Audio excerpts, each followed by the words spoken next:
bienvenue sur ma chaîne YouTube Aboueta Sango, bien quoi? Alors aujourd'hui nous allons parler de mon histoire bloquée au Maroc pendant 10 jours. C'est parti! Premiumbeat.com.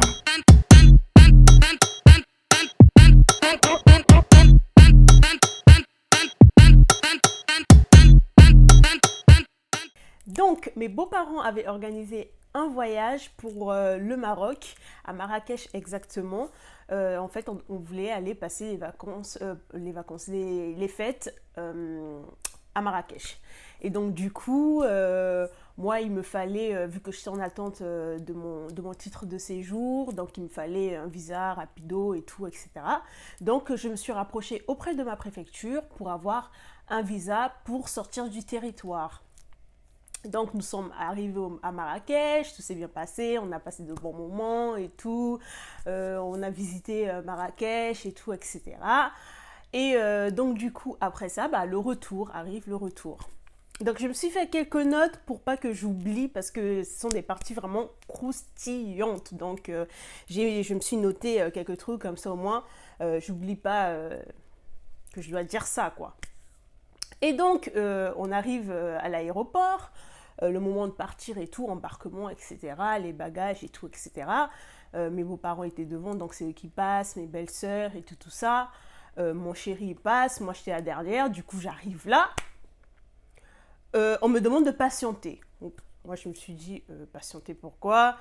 Mon corps commençait à battre, je me suis dit, mais attends, quelqu'un m'a filé la drogue, m'a mis de la drogue dans ma valise ou quoi, il se passe quoi et tout ça. Et donc, ils ne voulaient pas me dire ce qui n'allait pas. Mes beaux-parents, on leur a demandé, allez-y. Enfin, non, ils ont d'abord attendu avec nous, et après, on leur a dit, allez-y et tout ça, allez-y, rentrez dans l'avion, on va voir ce qui ne va pas et tout. Et ils ne voulaient pas, ils insistaient et tout ça. Et donc, moi, je dis à mon chéri, rentre avec tes parents et tout, et puis moi, je vais rester, vraiment, s'il y a un problème. Mon chéri me dit, mais non, ça va pas, je vais pas te laisser toute seule et tout. Donc après, mes beaux-parents, ils rentrent dans l'avion et tout ça. Donc nous, on reste avec la compagnie aérienne en question. Donc c'était la compagnie EasyJet. Et donc du coup, on attend, on se demande qu'est-ce qui ne va pas. Et c'est là qu'ils me disent, donc la responsable qui me dit que le visa a été refusé au service de l'immigration. Moi, je dis, comment ça, il a été refusé au service de l'immigration? Et donc, moi, j'appelle la préfecture qui m'a justement fait le visa parce que ça a été fait manuscritement, donc à la main. Donc j'appelle, lui me confirme qu'il n'y a aucun problème, il n'y a aucun souci, je peux rentrer en France, je suis en règle et tout, etc. Donc moi, je passe ce message à la responsable en question. Et la responsable me dit, en fait, non, c'est pas votre service de l'immigration, mais c'est le nôtre qui ne veut pas que vous rentrez et tout dans l'avion. Moi, je dis, c'est quoi le souci, s'il vous plaît? C'est quoi le souci? Enfin, pourquoi je ne dois pas rentrer et tout ça alors que la France dit qu'il n'y a aucun souci, il n'y a aucune fraude, il n'y a aucun problème, pourquoi vous m'empêchez de rentrer en France? Et tout, et donc on contacte le directeur de l'aéroport. Donc le directeur de l'aéroport aussi vient et tout, le directeur dit, moi j'ai aucun souci, vous pouvez passer et tout, il n'y a pas de problème. Mais voilà, c'est l'avion, c'est la compagnie aérienne qui ne veut pas vous recevoir et tout ça. Et donc, la France appelle, donc la préfecture de la France, de Mavier, pardon, appelle justement le directeur et tout ça. Le directeur dit, il n'y a pas de problème. Et donc, il repasse la responsable de la compagnie. Elle ne veut pas répondre au téléphone. La responsable ne veut pas répondre, elle veut rien savoir et tout, etc. Je dis, mais c'est pas possible, elle a un problème avec moi. Pourquoi elle veut pas répondre au téléphone? Elle voulait rien savoir. Et donc, en parallèle, ça c'est mes beaux-parents qui me racontent, apparemment, le pilote, il a refusé de décoller aussi tant que je rentrais pas dans l'avion. Donc le pilote a dit, on ne décolle pas, il a essayé de négocier, mais pourquoi? Il est bien rentré dans le pays, quand il s'agit de rentrer pour venir dépenser dans votre pays, vous ne dites rien, et quand il faut sortir, c'est un problème, et tout, etc. Si elle est rentrée, elle est bien rentrée avec ce même visa-là, pourquoi vous ne la laissez pas partir, et tout, etc. Et il me semble, si je me rappelle bien, si je raconte pas des conneries, mes beaux-parents m'ont dit que, en fait, le pilote s'était positionné de telle sorte que les autres avions ne puissent pas décoller. Donc, il bloquait la piste. Non, mais le pilote, là, c'est dommage que je ne l'ai pas connu. Franchement, merci d'avoir fait ça. Franchement, c'était sympa de sa part. Il n'était pas obligé, il aurait pu, voilà, Mais il a retardé le vol, il a vraiment retardé le vol. Et je crois qu'après, pour le punir, je crois que comment ils appellent ça, les tours, je crois que c'est à Tours, hein, à l'aéroport, je crois, ils lui ont interdit, je crois, ils lui ont donné une interdiction de vol pendant un temps, tu vois. Mais lui, il s'en foutait, le gars. Lui, tout ce qu'il voulait, c'est qu'on rentre dans l'avion et qu'on se casse. Il nous a déposés, il est revenu nous chercher, il faut qu'on reparte, on reparte, tu vois. Et donc, derrière ça, donc ça, ce sont mes beaux-parents qui m'ont raconté. Donc après, bah, ils sont partis, on leur a dit bah, qu'on allait rester tout à la préfecture, à l'aéroport et tout ça. Et donc après, le directeur de l'aéroport nous dit qu'il faut qu'on ait un visa et tout ça, il faut que je puisse refaire le visa et tout. Donc nous, ce qu'on fait, c'est qu'on court à l'ambassade de France, à Marrakech, et bah, on va expliquer le problème et tout ça. Le mec, il veut pas me recevoir. Il veut pas me recevoir pour quelle raison? Bah parce que je suis pas française, donc non, j'ai pas à rentrer dans l'ambassade alors que je suis pas française. Je dis mais attendez, j'ai quand même un visa français. Hein, je suis arrivée ici, il n'y avait aucun problème quand je suis arrivée. Maintenant que je veux repartir, on me demande un visa. Vous voyez bien que mon visa, il n'y a pas d'expiration, tout est OK. Le directeur de la préfecture, de là où ils m'ont mis le visa, ils ont bien dit que tout était OK. Pourquoi vous ne voulez pas me voir pour justement me donner un visa et tout ça? Ils ne voulaient rien savoir et tout, etc. Donc on est reparti à l'aéroport pour parler avec le directeur et tout ça. Bref, il voulait rien savoir. Et euh, c'est après 3 jours, je crois, que le directeur de l'aéroport nous dit qu'on peut aller, faudrait qu'on aille à la police de Marrakech. Qu'on aille à la police de Marrakech pour parler du problème et tout, etc. Donc, on repart à la police. Mais entre-temps, le gars de la préfecture envoie des mails et tout, il faut que madame rentre, nanana. Et nous, ça nous stressait parce que 3-4 jours passaient déjà. Mon chéri devait repartir travailler, moi idem. Enfin, voilà, on s'est dit, putain. Et en plus de ça, quand le directeur de la préfecture est en train de négocier avec justement l'ambassade de France pour qu'il puisse délivrer tout ça, à un moment, ça commençait à devenir un peu chaud et il nous a fait comprendre qu'il ne faudrait pas que ce soit trop chaud parce que ça serait vraiment limite une guerre, quoi. Enfin, que voilà, lui, il a fait son maximum, il ne peut plus rien faire et tout ça. J'ai mis ma main sur la tête. J'ai dit, hey, Nakangami, je suis coincée ici. Moi, j'ai dit à mon copain, toi, tu es plutôt français. Mais moi, congolaise. Hey et donc, et donc là, et tout, on s'est dit, bah, c'est là, du coup, qu'on allait voir la police de Marrakech. Et arrivé là-bas, c'est là qu'ils nous disent qu'en fait, eux, ils sont plus police, bah, quand il y a vraiment un problème, ils ne s'occupent pas de tout ce qui est administratif, qu'il faudrait aller voir le Wali, je crois que c'est le Wali, si je me rappelle bien. Ouais, je crois que c'est le Wali et il faudra aller le voir, c'est lui qui pourra peut-être débloquer votre situation et tout, etc. Le nombre d'allers-retours qu'on a fait entre l'ambassade, l'aéroport, la police, le Wali, non, non, non, non, non, mais franchement, c'était... Oh. D'un côté aussi, on vivait notre meilleure vie parce qu'on profitait encore des vacances. On allait dans le désert, enfin le faux désert, je vous raconterai ça aussi. Le désert, on a fait, voilà, on a visité tout ça. On allait voir le menhir d'Obélix et tout, comment ça a été fait et tout. Enfin, on a vraiment visité, c'était sympa.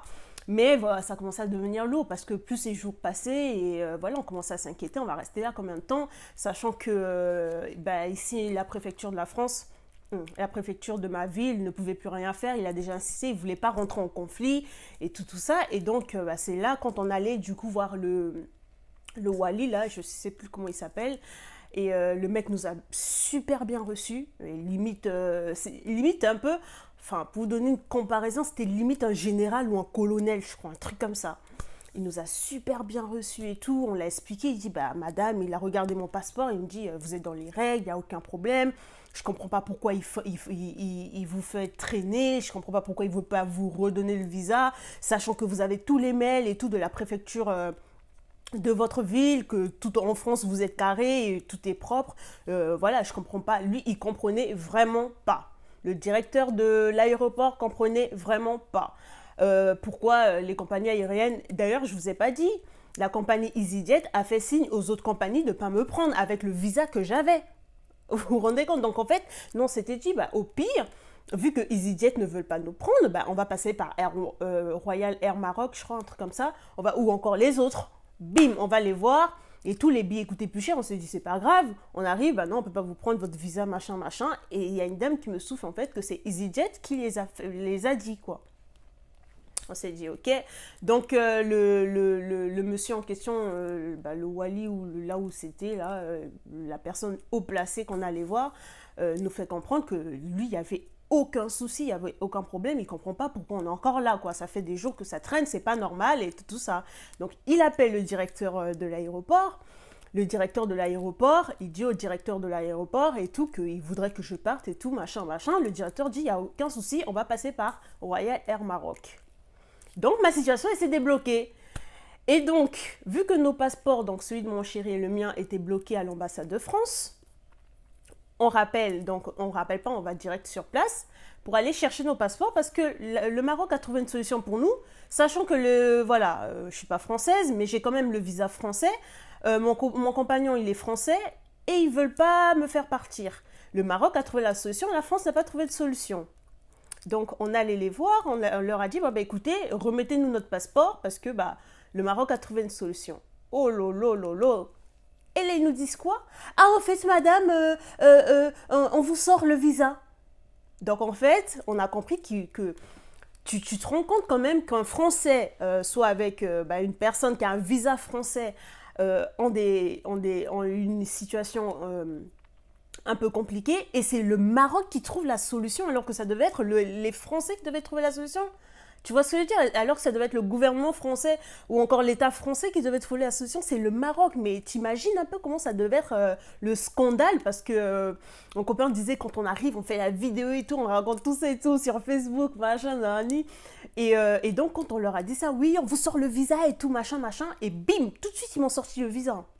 Parce que quoi, ils ne voulaient pas que ce soit les Marocains, que les Marocains se vantent ou encore que les Marocains disent que c'est grâce à nous qu'ils ont pu sortir et tout. Les Français, ils n'ont rien fait, tu vois. Donc tout de suite, ils m'ont donné le visa par fierté. Et j'étais trop choquée. J'ai dit, mais ils sont graves. On est resté là des jours et des jours. Et là, c'est quand ils apprennent que le Maroc a trouvé une solution. Et c'est là maintenant qu'ils trouvent une solution pour nous, quoi. Ah, je te jure, j'étais trop choquée. Et donc voilà. Après, ils nous ont remis le passeport avec le visa bien fait et tout machin.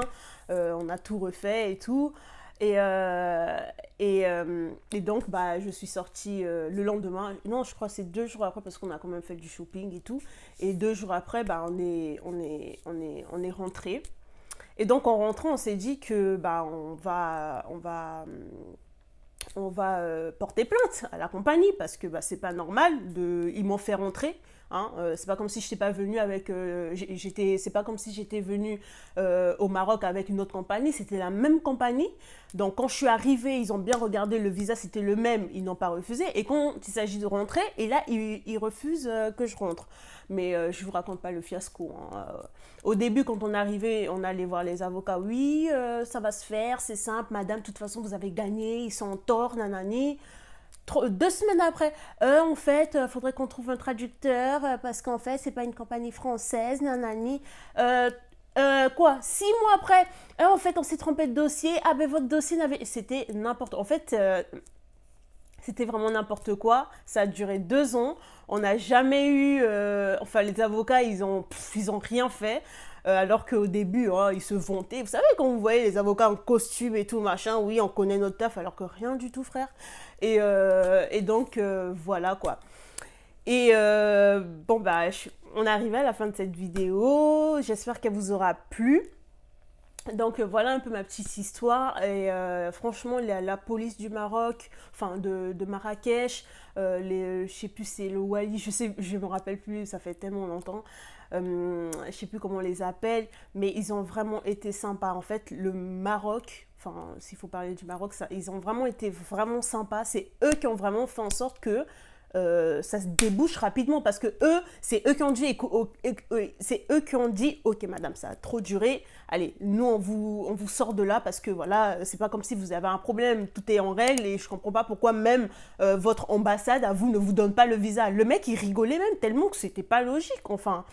Et vraiment, je les remercie parce que bah voilà, c'est grâce à eux. Et ils ont vraiment été gentils, ces gars-là. Ils ont vraiment... ah ouais, l'accueil et tout ça, c'était super. Donc voilà, ma petite histoire. J'espère qu'elle vous aura plu. N'oubliez pas de liker, de partager, de vous abonner et surtout activer la cloche de notification pour être au courant à chaque fois que je poste une vidéo. Donc voilà, tchuss! Premiumbeat.com